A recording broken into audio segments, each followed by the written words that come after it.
አኮያ ፕሮፐርቲስ እንግዲህ በአኮያ ግሩፕ ስር የሚገኝ ሲስተር ካምፓኒ ነው። በአኮያ ግሩፕ ስር 5 የተለያዩ ሲስተር ካምፓኒዎች አሉ። ከነዚህ መካከል አኮያ ፕሮፐርቲስ አንዱ ነው። ሌሎቹን ስነግርሽ አኮያ ሞተርስ የሚባል ትልቅ የካር ኢምፖርት ድርጅት አለ። ኦልሞስት ከ12 ዓመት በላይ በጣም ብዙ የቤት መኪናዎችን ወደ ሀገር ውስጥ ኢምፖርት አድርጎ በመሸጥ ይታወቃል። ሌላኛው ደግሞ አኮያ ቱር ኤንድ ትራቭል ነው። አኮያ ቱር ኤንድ ትራቭል ደግሞ በኢትዮጵያና በምስራቅ አፍሪካ የተለያዩ የማስጎብኘት ስራዎችን የሚሰራ ትልቅ ድርጅት ነው። ሌላኛው አኮያ ኤክስፖርት ነው።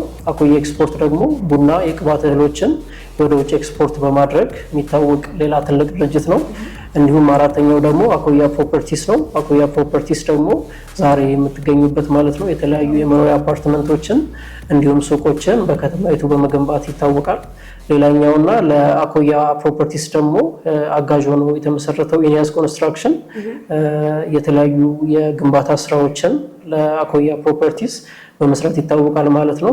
አኮያ ፕሮፐርቲስ የእነዚህ ትልልቅ ካምፓኒዎች ሲስተር ካምፓኒ ነው ማለት ነው።